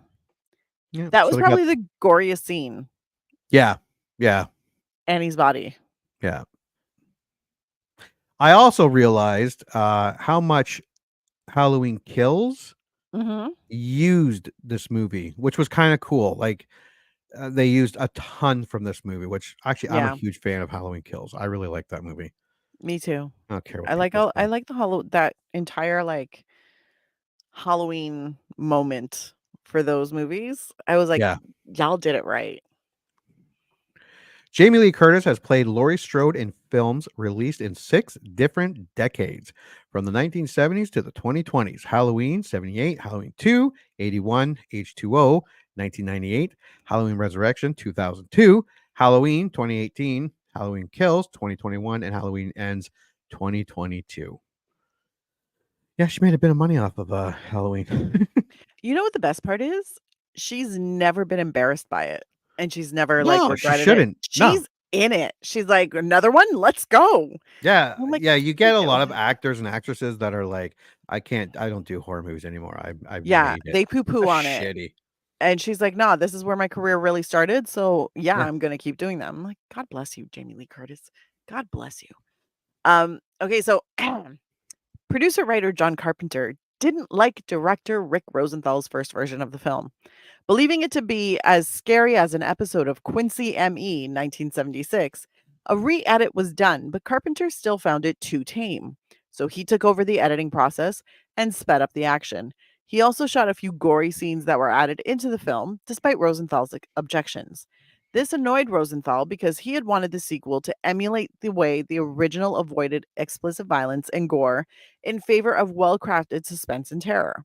In fact, Carpenter had intended for Halloween 2 to do just that, but the success of the new wave of slasher films in 1979 and 1980 made him afraid that a film which was scary and R-rated but lacked bloodshed and nudity would do poorly at the box office, leading to the extra graphic material inclusions. He later said that he thought that Rosenthal didn't have a feeling for what was going on with the film. Rosenthal would go on to direct Halloween Resurrection 2002, which is one of my favorites. And also, no shade to Quincy Emmy. I loved that show. But yeah, he was trying to make the same type of movie, and I mean, it was going to be slower. Jesus Christ. Well, but it might have been better too. We don't know how it was edited because he did bring in, I heard Carpenter reshot scenes, shot new scenes, re-edited it with a whole new editor who hadn't edited the original movie. So we don't know what the original movie would have looked like. Yeah, it could have been better. It could have been better. Dick Warlock made, what the hell does that say? Made sure. You can see that? No, but I'm. Oh, okay. My brain put when that you're word reading in there. it, yeah. When you read the rest of it, Dick Warlock made sure that everyone was safe when they filmed the death scenes. For example, during Leo Rossi's death scene, where he was strangled from behind, he told the latter to arch his back and arms further as he gave 4 tugs, telling him to go limp after the 4th tug, and he would cushion the fall. And apparently, he did do that. Also, I don't know. Do we have the naked nurse death? Do you have trivia on that? I can't remember if I put it on because she didn't want to do the naked death scene. She definitely didn't want to do the naked death scene, but she did it. God bless. Actually, I think it is, yes, because they wanted her to do full nude.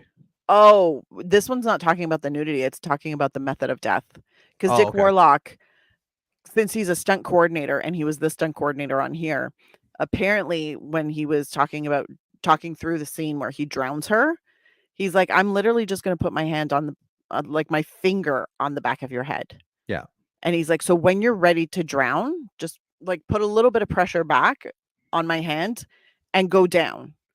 And my hand will follow you. But he wasn't actually holding her under or even holding the back of her head.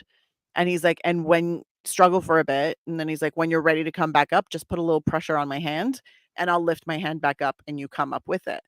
And that was it. And then that was how they did that. And that's like hiring a stunt coordinator, a stunt person.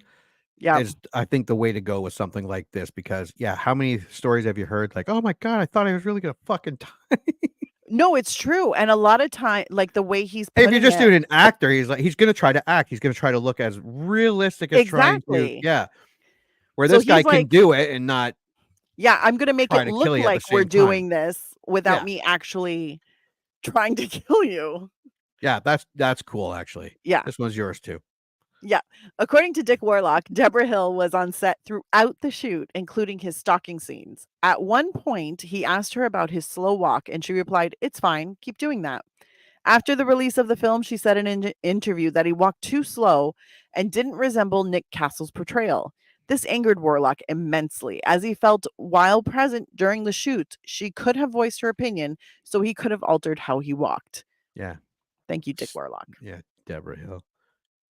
The sequel not as successful, though not as successful at the box office as the original Halloween 1978, still grossed more money than other 1981 horror movies such as The Howling, Friday the 13th Part 2, and The Final Conflict. That was The Third Omen. FYI, Halloween 2 was the second highest grossing horror movie of 1981, while An American Werewolf in London was the highest. And that movie had some gore, like good gore. From what I remember, it's been a while, but I remember liking that movie. I think I liked it because it was funny as well as gory. I think I was so young when I watched it, like 3/4 of it went over my head. Yeah, it's been a while, but American Werewolf in London, that's one we should definitely do. Yeah. Ooh. It's okay. You scattered them. John Carpenter and Deborah Hill originally had no interest in making a sequel as they believed the original Halloween 1978 was a standalone movie. Carpenter also felt at the time that the studio hadn't paid him a fair amount of money for writing and directing the original movie, considering that it had been so profitable. Carpenter was allegedly never paid his salary. When the studio offered him more money to write the script for the sequel, Carpenter accepted the job as well as a producer's credit so that he could earn back what he believed was his owed pay. However, due to lack of ideas, the script was not forming out as well as he thought. And he has personally stated that the only thing helping him through the screenplay process was a 6-pack of Budweiser every day, which led to what he believes an inferior script and bad choices in the movie's story. He later called Halloween 2 an abomination and a horrible movie. Carpenter received a significant back end percentage for Halloween 1978 years later. Hmm. Interesting. There was also a little bit of a drama. Yeah. Yeah, I'm sure in the documentary. Yeah. Yeah, it doesn't look like everyone was on the same page with this fucking movie. They were not. No. Like Also, the everything. studio, him, the director. Yeah. How did I get this one? John Carpenter turned down an offer to direct, as he initially had no desire to become involved in the project anyway. However, several of his people convinced him to stay involved in some capacity, like executive producer, so that he could at least earn some money from it. He also liked the fact that he could help give a new director a chance to make a movie, as the first film had done for him. He ended up producing and writing the screenplay, and later got involved in editing and reshoots as well.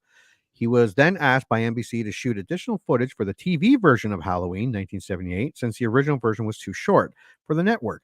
So he also oversaw the filming of those scenes while Halloween 2 was being shot. I heard about that. And I was like, weird, but okay. Yeah, it's weird what they did for TV back then. Yeah. Yeah. Halloween 2 was originally written to take place in a high-rise apartment building. Later in script meetings, however, the setting was changed to Haddonfield Hospital. I think that's a smart choice. Although I think it was, yeah. apartment building could have been interesting, but Could have too been many interesting, locked doors and but also this makes more sense. yes, yeah. Why is she at yeah. Why is she in a high-rise? At around 1 hour and 6 minutes, Lance Guest did his own stunt when he slips on the blood and falls on the floor. And this scene was done in a single take. No shit, because he committed to that scene. That Apparently, looked like it fucking hurt. They had a special like cushioned floor for him. Oh, did they? Yeah. Oh, that's good. He was like, yeah, no, they did. But apparently there was supposed to be way more blood. But they were like, this just looks weird. So Yeah. they were like, we're not going to do all that blood because it looks weird. It looks like a swimming pool. Like it was super weird. So they were like just kept to that small pool of blood, which wasn't that small. No. And they put in like a special cushioned floor for him to fall on. But he really fell. That was Yeah. I was like, ouch. Leo Rossi, Bud, introduced Jamie Lee Curtis to her future husband, Christopher Guest, through their mutual celebrity softball league. Isn't that sweet? Yeah. I like Christopher Guest. He's fucking funny. I love his movies like Spinal Tap. Yeah. Best in Show. So dumb. The first of 4 films in the series to begin with the ending of the previous film. Halloween 5, The Revenge of Michael Myers, 1989, picked up where Halloween 4, The Return of Michael Myers, 1988, left off. Halloween 2 picked up where the series reboot Halloween 2007 ended. And Halloween Kills 2021, which continues directly from Halloween 2018 and even briefly from Halloween 1978. I don't remember the Rob Zombie ones that much. I remember number 2 was just an incoherent mess. Yeah. But apparently that was the Weinsteins got heavily involved, and he, like, Rob Zombie was so pissed he almost walked. And apparently he did do a director's cut that makes a lot more sense. Oh, I might watch the director's cut because I yeah. started watching Zombies 2 and I was like, I don't like this. It's So I yeah, think it was I stopped weird. watching it. Yeah. And I was like, meh. But yeah, I didn't mind Rob Zombie's first Halloween. Yeah, I thought that was not bad. Yeah, it wasn't bad. According to Leo Rossi on a DVD commentary for the film, the water in the hot tub was freezing cold. Yeah, that would suck. 2 days of filming too. That would suck so much. That I would would never. I could never. That would explain her nipples. Yeah, that would be cold. Yeah, it would. A novelization of the film was published in 1981. It was written by horror sci-fi writer Dennis Etchison under the pseudonym Jack Martin and became a bestseller. The start of each of the chapters in the book was lined with a caption, black and white stills from the movie. Oh, Cool. that's super interesting. Nick Castle could not reprise his role of the Shape in this movie because he was busy starting his directing career.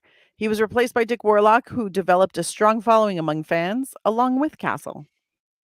Yeah, I didn't realize that Nick Castle, who is a very well-known director, and I didn't know he was the Shape. I didn't know that was the same guy, as we'll It's find super out. interesting. Dick Warlock is the shortest Michael Myers in the entire series. In fact, he wore lifts in order to appear taller. Right on. At around 14 minutes, when the mother and son leave the hospital, the mother mentions the boy biting a razor blade. This is based on a popular urban myth of children biting blades in apples given out on Halloween. However, if one reads the Snopes article about pins and needles in Halloween candy, most cases were hoaxes put forward by children and or parents. In reality, the kids who did die were specifically targeted, such as by parents, and not just one crazed person handing out bad candy to random people, as the myth states. Tragically, in 1982, just 1 year after the movie's release, the urban myth would intensify, thank you, because a man laced Tylenol with cyanide, killing 7 people. However, to this day, numerous investigations have found little to no evidence of any real tampering with Halloween candy, homemade or bought. I remember The that cyanide thing? Tylenol with I remember cyanide hearing, thing. yeah, I do actually. Probably not 1982, but it does, yeah, it rang familiar. Yeah. Now, does that mean like in reality the kids who would die were specifically targeted, such as by parents? Yeah. Like parents were killing their own children or Yep. hurting their own children Well, it just was to get probably kind of similar in to the paper or Munchausen by something? proxy. Yeah, to get attention. Jesus fuck. Yeah, because if you're a serial killer or just a weirdo, you're not going to want to give out candy to all the kids because No. one, the investigation is going to go right to that neighborhood where all those kids are going to be. Everybody's Yeah, gonna not figure the it out. smartest thing to do. Yeah. Most of the actors portraying hospital staff were in Rick Rosenthal's acting class. Oh, nice. He actually went to back for Bud Rossi. They weren't gonna, and he insisted that they do. And he's Yeah. been in quite a few things. Like he looks very, very familiar.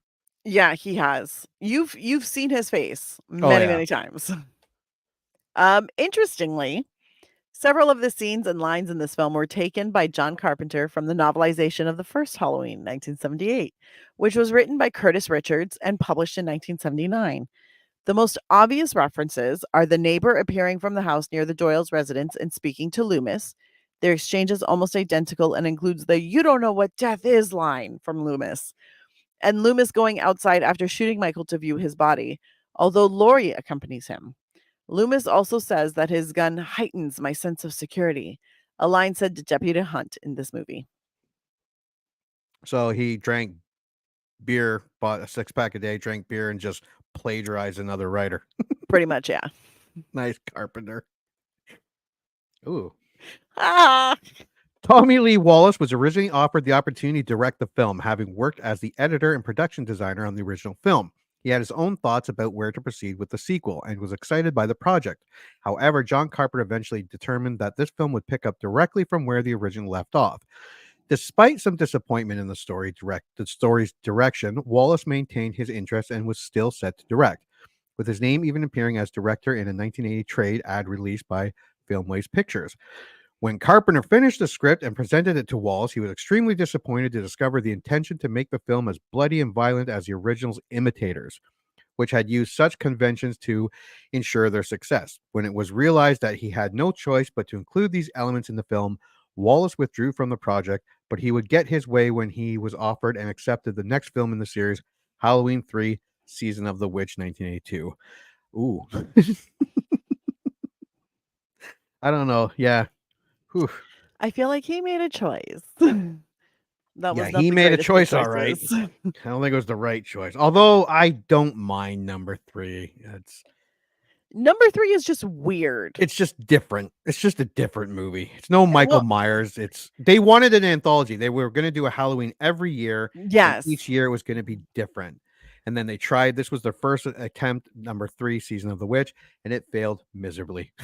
See, I think if they had never made number 2 a sequel and they had Yeah. just made a different, I think it would have been well Probably not. established and it would have been fine.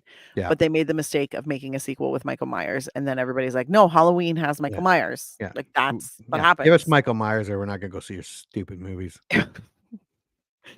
Due to the 3-year period between the filming of Halloween 1978 and Halloween 2 1981, the Wallace and Doyle house changed quite a bit over those 3 years. A noticeable difference was in the Doyle house, which was the balcony that Michael falls off during the recap of the ending of the film. It didn't have a balcony. I don't think I had the balcony was in the back in Yeah. the first movie. Yeah. In the original Halloween, Dr. Loomis fires 6 shots from his revolver to stop Michael.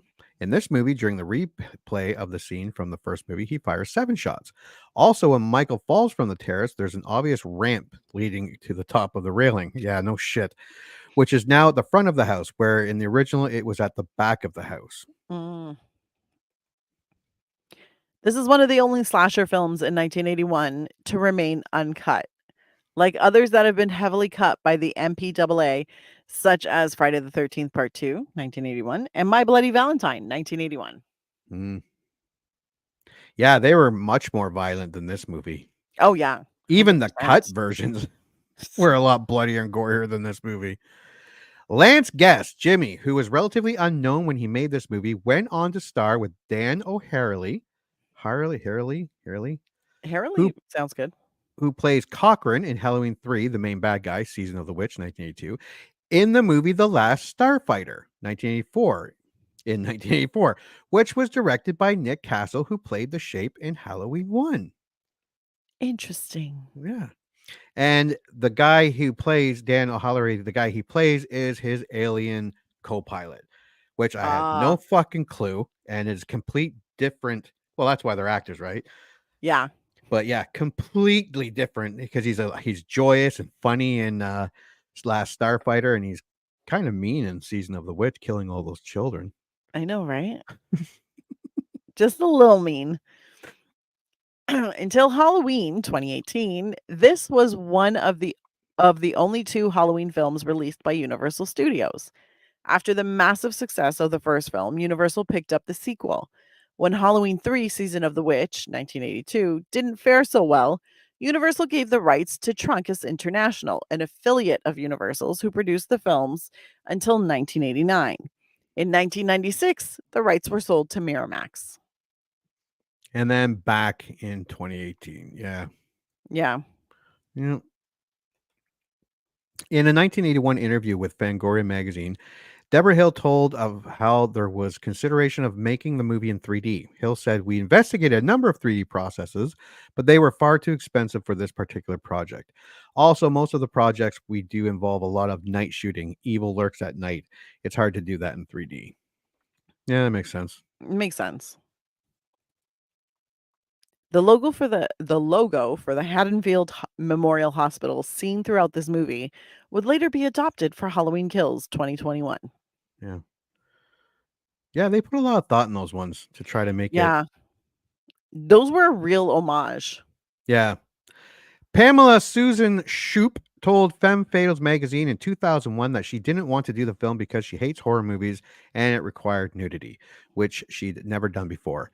But her manager pushed her into it, saying it was a high-profile production. She reluctantly agreed. She spent 2 days shooting her nude scene in the jacuzzi and hated every minute of it. She was crying on the second day, heading to the studio, and almost didn't go. The producers had promised her a closed set, but she counted 19 people, mostly men, standing around watching her get naked each day. Then the director started pressuring her into shooting it fully nude, which wasn't in the contract. Shoop said she almost agreed, but producer Deborah Hill stepped in and told her she did not have to do it. Good for Deborah. She really didn't, because it's not like they're going to show her nether regions in the film. No, probably not in 1981. No. No, that's some bullshit. At around 1 hour, 17 minutes, Jamie Lee Curtis did her own stunt when she falls out of the car onto the parking lot asphalt. That must have hurt. Yeah. Because she Yeah. drops. She drops right out of that car pretty good. That didn't look like no special Yeah. flooring on the asphalt. She was not like gently moving her body so that she landed softly. No, she dropped. She dropped. Hope it was one take. Around 5.5 months after this movie was released, another horror hospital picture with a crazed killer launched called Visiting Hours, 1982. I remember this movie, this VHS box going to movie. One particular, I always saw it. I always saw this box. Never seen the movie. Both films feature a skull on their main movie posters. For Halloween 2, it was superimposed over a pumpkin, and for Visiting Hours, it was formed as a pattern of switched-on lights within the darkened shaped building of the hospital building. The theme music for Visiting Hours was modeled after John Carpenter's iconic Halloween 1978 music score, which also featured in Halloween 2. Visiting Hours also stars William Shatner, and oh shit, who's the other dude? Oh, come on. I had it up so I wouldn't forget. Here we go. Michael Ironside, Lee Grant, William Shatner. Yeah. Yeah. So I kind of want to see this movie because I've never seen it before. And I got horror movie with William Shatner. It's got to be good. A deranged, misogynistic killer assaults a journalist. When he discovers that she survived the attack, he follows her to the hospital to finish her off. It's a Canadian psychological slasher. Oh, I don't want to see it anymore. I do. Have you seen? Like, Canadian horror movies are fucked up. Well, we just talked about the My Bloody Valentine. Yeah. That's pretty good too, yeah. No, I would. I love Michael Ironside, and I love William Shatner. Where? Yeah. So where we should. Can we see this? Yeah, you'll probably have to buy it. I don't know. It's on YouTube, I think. Or watch it on YouTube. Yeah, we might have to take a look at that one. Yeah. This marks the last Halloween movie that Jamie Lee Curtis and Donald Pleasance were in together. Oh. That's a little sad. Yeah, actually, considering they both are in a lot of Halloween movies, yeah, they were only two together. At the end, Hunt asks what's the count and is told 10 so far, but altogether there are 13 victims between the first and second movies. There's the mechanic in the first movie where Loomis finds the truck with the hospital gown and where Michael got his coveralls. And also poor Alice, the first victim in Halloween 2, who either hasn't been found yet or in actuality her death was filmed by John Carpenter in post-production to get one more kill to make it scarier. If you're counting the novels based on the two movies, there are two additional victims. One is a guard who is killed at Smith Grove at the night of Michael escapes, and also the female news producer is killed when she discovers Michael has stowed away in her trunk while trying to fix a flat tire, which is how Michael drove himself to the area where the hospital is. That's not including poor Lester, the German Shepherd, and the dog he ate at his house, which they also hint at in Halloween Resurrection. Oh, yeah. Yeah. At around 30 minutes, Leo Rossi sang the song Amazing Grace because it was in the public domain. I was wondering why he was singing that fucking song. Like, out of all the songs, Amazing Grace, that's a funeral They were like, song. we need you to sing something that's in the public domain. Yeah. And he was like, happy birthday. No, wait, that's not the public domain. And they kind of went back and forth about it. And then they finally landed, like, I think it was Deborah Hill who suggested it. And she's like, Amazing Grace is public domain. And then he made up that song. The style used in the opening credits for the two leads where the names are staggered is known as first place above and below. Reading from left to right, Donald Pleasance's name is the first, followed by Jamie Lee Curtis, whose name is a little more above his. This is also the way Steve McQueen and Paul Newman's names are in the opening credits of The Towering Inferno from 1974. It's meant to give equal pop billing to the film's leads, because their agents probably argued who's the more popular actor. Well, at this point, I think it's popularity is definitely a big thing, but now they just negotiate that in there. Yeah. As to how they're being credited. Yeah. The voice that inquires Dr. Loomis at the beginning of the movie, I've been trick-or-treated to death tonight, in the film's theatrical trailer is not the same as the one in the movie itself. Interesting. Yeah. Why? Why would you hire? That's stupid. That makes no sense.